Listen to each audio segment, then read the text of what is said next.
What should I be looking at for this weekend? I mean, massive games, Bears and Packers first up. What am I looking forward? What's in your notebook? I'll just give you the floor here. You got key injuries for both those teams in the Bears-Packers game. For Chicago, Rome Odunze's been dealing with that stress fracture in his foot. Missed a game, tried to go last week, then aggravates it in warmups. Out again this week. Luther Burden's also out again this week, a player that was coming on. So DJ Moore has kind of been a forgotten man in that offense. Made a big play on the touchdown, obviously. That wild, still unfathomable how Caleb Williams made that throw last week. He's going to be a big part of this. Against Green Bay. DeAndre Swift is questionable. DeAndre Swift is questionable almost every week. At this point, I don't have reason to believe that he's not going to play, but certainly something to monitor. And then for the Packers, I mean, this is like an old school Patriots injury report where half the team is listed as questionable right now. With Christian Watson, he went down with what looked like a really concerning injury. My first thought, and I know the first thought of some of the Packers personnel as well, was it looked like he broke his collarbone. It wasn't that. He went to the hospital as a precaution, but he was able to practice on a limited basis. Matt LaFleur said that he's encouraged. They're going to give Watson up until game time. That's probably going to be a game day decision.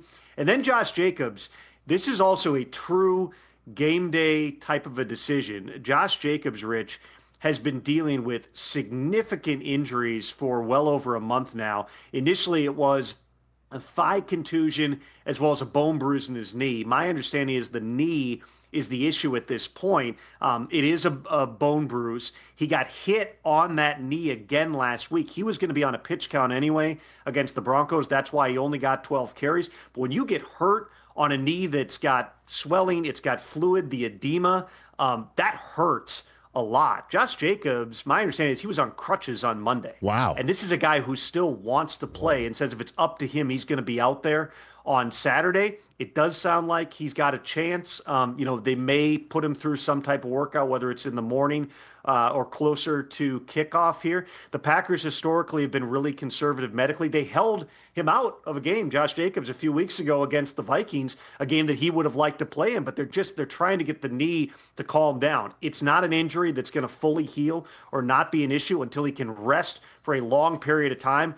That is not Josh Jacobs' mindset. You've got playoff spot potentially at stake, potentially the NFC North, even the number one seed at stake in this game. Josh is going to want to go. We'll see if the team ends up letting him go in that game. If anybody's going to go from crutches on a Monday to on the field in uniform, prime time on a Saturday, it's Josh Jacobs, but everybody, including the medical staff, is going to be involved in that final decision. Yeah, 3 college football games tomorrow, and then you also got Eagles Commanders. First up at 5 Eastern, then at 8:20 Eastern. My gosh, Packers at Bears. Packers trying to sweep the Bears. Bears have their eye maybe on that 1 seed, certainly atop the NFC North. Hey, you made it all the way to the end. Thanks for that. Check us out every single day streaming live on Disney Plus and the ESPN app, 12 to 3 Eastern.